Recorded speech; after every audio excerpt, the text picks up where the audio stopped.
நமச்சிவாய வாழ்க. நாதன்தாள் வாழ்க. இமைப்பொழுதும் என் நெஞ்சில் நீங்காதான் தாழ் வாழ்க. வாழ்க வளமுடன். அனைவருக்கும் இனிய வணக்கங்கள்.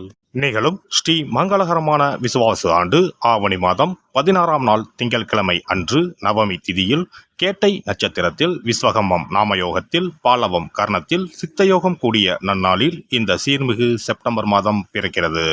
இம்மாத கிரக பயிற்சி என எடுத்துக்கொண்டால் சுக்கிர பகவான் 14ஆம் தேதி கடகராசியில் இருந்து சிம்ம ராசிக்கு பயிற்சியாகின்றார். புதன் பகவான் 15ஆம் தேதி சிம்ம ராசியில் இருந்து கன்னி ராசிக்கு பயிற்சியாகின்றார். சூரிய பகவான் 16ஆம் தேதி சிம்ம ராசியில் இருந்து கன்னி ராசிக்கு பயிற்சியாகின்றார். செவ்வாய் பகவான் கன்னி ராசியில் இருந்து துலாம் ராசிக்கு 13ஆம் தேதி பயிற்சியாகின்றார்.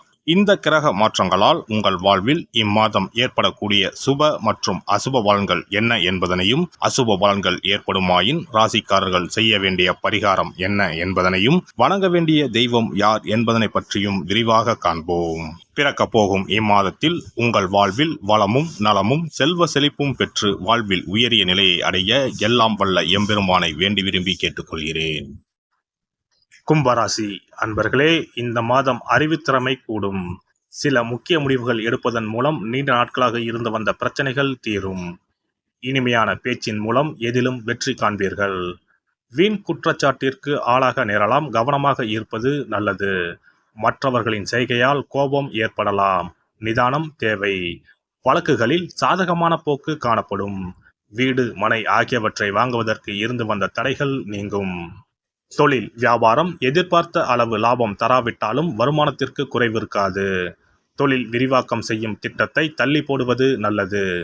உத்தியோகத்தில் இருப்பவர்கள் தங்களது பணியில் மட்டும் கவனம் செலுத்துவது நல்லது. மற்ற விஷயங்களில் தலையிடாமல் இருப்பது வீண் பிரச்சனை வராமல் தடுக்கும். கணவன் மனைவிக்கு இடையே எதையும் மனம் விட்டு பேசி அதன் பிறகு செய்வது நன்மை தரும். குடும்பத்தில் அமைதி உண்டாக கோபத்தை குறைப்பது நல்லது.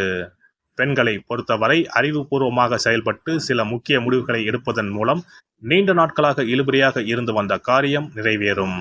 அடுத்தவர் விஷயத்தில் தலையிடாமல் இருப்பது நல்லது. கலை துறையினருக்கு பொறுமை அவசியம். பண வரவில் குறைவு ஏற்பட வாய்ப்பில்லை. எனினும் வேலை செய்யும் இடத்தில் சிறு சிறு பிணக்குகள் வந்து மறையும். கோபம் கலந்த வார்த்தைகளை உதிர்க்காமல் இருப்பது நல்லது. அரசியல் துறையினருக்கு உறுதியும் துணிவும் நிறைந்திருக்கும். பிரபலங்களின் நட்பும் ஆதரவும் கிடைக்கும். பணியின் நிமித்தம் காரணமாக வெளியூர் செல்ல வேண்டி வரலாம். மாணவர்களுக்கு எதிர்காலத்தை பற்றிய எண்ணம் உண்டாகும். மேல் படிப்பு பற்றிய சிந்தனையில் ஈடுபடுவீர்கள். சக மாணவர்களின் விவகாரங்களில் தலையிடாமல் ஒதுங்கி இருப்பது நல்லது. நட்சத்திர பலன்கள் அவிட்டம் 3-4ஆம் பாதங்கள். இந்த மாதம் குடும்பத்தில் இருப்பவர்களை அனுசரித்து செல்வது நன்மை தரும். வாழ்க்கை துணையின் உடல்நலனில் அக்கறை தேவை. சிறிய விஷயங்களுக்கு கூட கோபம் வரலாம். அதனால் உறவினர்கள் நண்பர்களிடம் கவனமாக பேசுவது நல்லது. விபரீத ஆசைகள் ஏற்படலாம். கவனம் தேவை. சதயம் நட்சத்திரம். இந்த மாதம் பேச்சின் இனிமை சாதுரியம் இவற்றால் எடுத்த காரியங்களில் சாதகமான பலன் பெறுவீர்கள். உங்களது பொருட்களை கவனமாக பாதுகாத்துக் கொள்வது நல்லது. களவு போக நேரலாம். கவனம் தேவை. பூரட்டாதி 1-2-3ஆம் பாதங்கள். இந்த மாதம் விரும்பியது கிடைக்க கூடுதல் முயற்சி தேவை. நட்சத்திர அதிபதி குரு பகவானின் சஞ்சாரத்தால் பணவரத்து அதிகரிக்கும். பயணம் மூலம் லாபம் கிடைக்கும். புதிய நபர்கள் நட்பு உண்டாகும். வாகனம் மூலம் லாபம் வரும். அரசாங்கம் தொடர்பான காரியங்களில் சாதகமான பலன் கிடைக்கும். விநாயக பெருமானை அருகம்புல்லால் அர்ச்சனை செய்து தீபம் ஏற்றி வழிபட காரிய வெற்றி உண்டாகும். தடை தாமதம் நீங்கும்.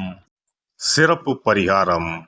சொந்த வீடு அமைவதற்கு ஆன்மீக பரிகாரம். சொந்த வீடு கனவு நிறைவேற வேண்டும் என்பதற்காக எத்தனையோ கோவிலுக்கு சென்று எத்தனையோ பூஜை வழிபாடு என செய்தும் ஒன்றும் நடக்கவில்லை என்பவர்கள் வீட்டிலேயே இந்த எளிய பரிகாரத்தை செய்து வந்தால் நல்ல பலன் கிடைக்கும். எளிமையான இந்த 2 பரிகாரங்களை செய்து வந்தால் விரைவில் சொந்த வீடு யோகம் அமையும். அதனால் நம்பிக்கையுடன் இந்த சக்தி வாய்ந்த வழிபாட்டை செய்து வரவும். எவ்வளவுதான் சொத்து பணம் இருந்தாலும் நமக்கென்று ஒரு வீடு இல்லை என்றால் அது மனக்குறையாகவே இருக்கும். சொந்த வீடு வாங்க முடியவில்லையே என்பது பலரின் ஏக்கமாகவும் கனவாகவும் இருந்து வருகிறது. சொந்த வீடு வாங்க வேண்டும். வாங்கிய இடத்தில் விரைவில் வீடு கட்ட வேண்டும். ஏற்கனவே துவங்கியிருந்த வீட்டின் பணிகளை பணப்பற்றாக்குறையால் கட்டி முடிக்க முடியவில்லையே என்ற கவலையில் இருப்பவர்கள் ஏராளம். இப்படிப்பட்டவர்கள் வீட்டிலேயே எளிமையான 2 பரிகாரங்களை தொடர்ந்து செய்து வந்தாலே போதும். சொந்த வீடு வாங்க வேண்டும் என்று நினைப்பவர்கள், அதற்கான முயற்சியில் ஈடுபட்டிருப்பவர்கள் ஒரு சிறிய அகல் விளக்கில் விளக்கெண்ணெய் ஊற்றி தீபம் ஏற்ற வேண்டும். மகா விஷ்ணுவின் அவதாரங்களில் ஒன்றான வாமனரை மனதில் நினைத்து சொந்த வீடு அமைய வேண்டும் என்று பிரார்த்தனை செய்து கொண்டு மாதந்தோறும் வரும் திருவோண நட்சத்திரத்தன்று வீட்டின் அக்னி மூலையான தென்மேற்கு மூலையில் இந்த விளக்கை ஏற்றி வைக்க வேண்டும். அக்னி திசை என்பது மண்ணுக்குரிய திசையாகும்.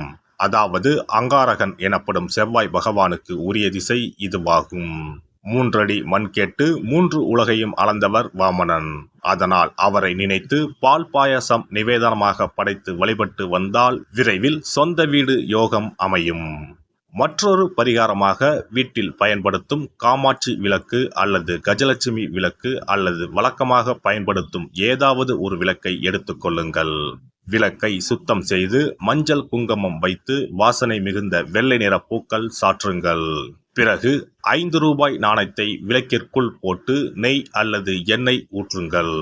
ஒரு சிறிய தட்டின் மத்தியில் மஞ்சள் குங்கும பொட்டு வைத்து அதன் மீது 5 ரூபாய் நாணயத்தை வைத்து நாம் ஏற்கனவே தயார் செய்த விளக்கை இதில் வைத்து விளக்கினை ஏற்ற வேண்டும்.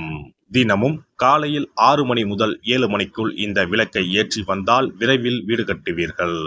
5 ரூபாய் நாணயம் என்பது குபேரனுக்கு உரியதாகும். இதை விளக்கில் போட்டு ஏற்றுவதால் வீடு கட்டுவதற்கான அல்லது வீடு வாங்குவதற்கான பணம் ஏதாவது ஒரு வழியில் உங்களுக்கு கிடைக்கும். காலை 6 மணி முதல் 7 மணி வரையிலான நேரம் என்பது ஞாயிற்றுக்கிழமையில் சூரியன், திங்கள் கிழமையில் சந்திரன், செவ்வாய்க்கிழமையில் செவ்வாய், புதன் கிழமையில் புதன், வியாழக்கிழமையில் குரு, வெள்ளிக்கிழமையில் சுக்கிரன், சனிக்கிழமையில் சனி என நவக்கிரகங்களில் பாவ கிரகங்களான ராகு கேதுவை தவிர்த்து மற்ற 7 கிரகங்களையும் குறிக்கும் ஹோரை நேரமாகும். இந்த நேரத்தில் விளக்கு ஏற்றுவதால் நவக்கிரகங்களின் அருள் கிடைத்து பூமி யோகம் உண்டாகும். எந்த ஒரு பரிகாரம் என்றாலும் மனதில் முழு நம்பிக்கையோடும் இறைவனை உறுதியாக வேண்டி வழிபாடு செய்தால் மட்டுமே பலன் தரும். எளிமையான இந்த பரிகாரத்தை தொடர்ந்து செய்து பயன்பெறுங்கள்.